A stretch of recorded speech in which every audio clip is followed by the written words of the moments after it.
Godkiller by Hannah Kaner is part 1 of the Fallen Gods trilogy. Stick around to find out if I'll be reading on or if this book is a trilogy killer.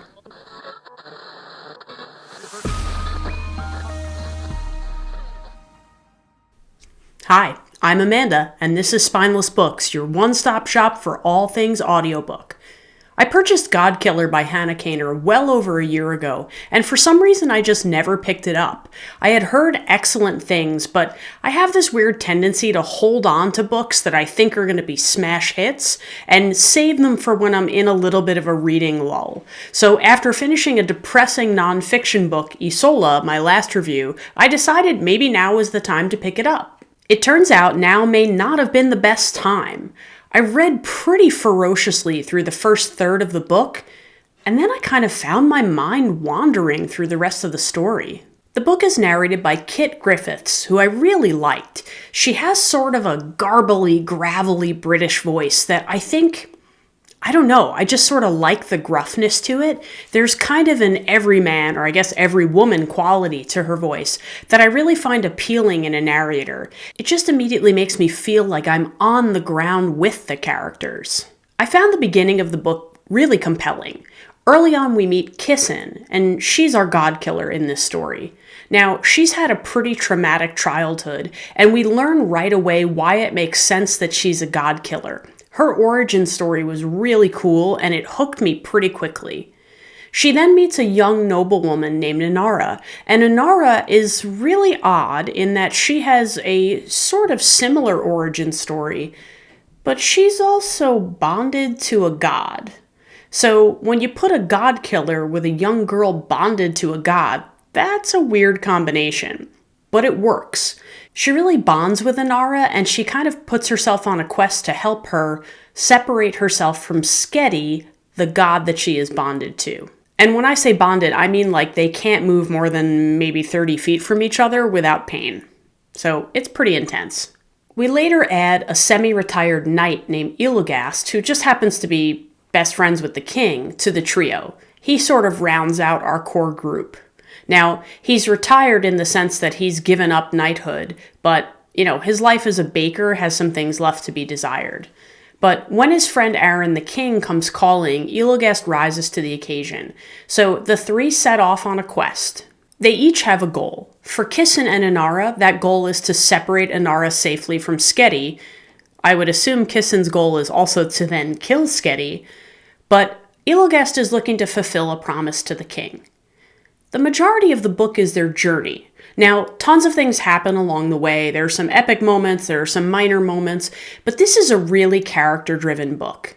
It's not so much about the plot and the occurrences as it is about the relationships between these three characters. I think as I was listening to this book, I started to realize that while I really enjoyed the character-driven nature of the story, there just kind of wasn't enough plot for me. Now, I wouldn't have thought that, but I drifted. I started to really find that I wasn't paying full attention, and the narration was great, the writing was great, the characters were amazing, but I don't know, it just didn't hold me the way I had hoped.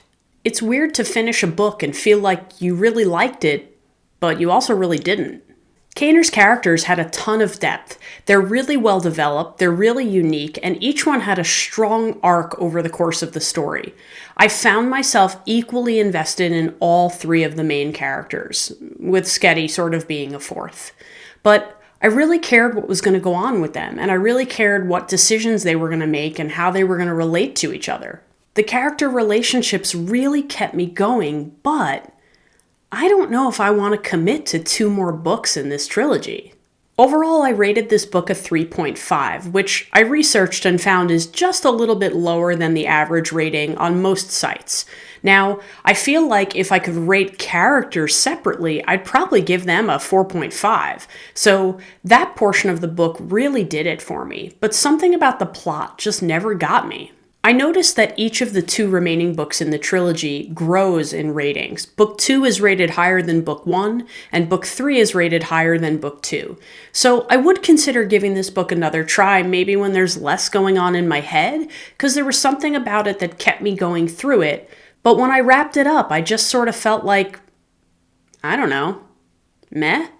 It's very possible it was just me. And the good news is I own this book, so at any point I could pick it back up, try it, see what I think. I don't even have to read it all at one time. I really could take my time with it.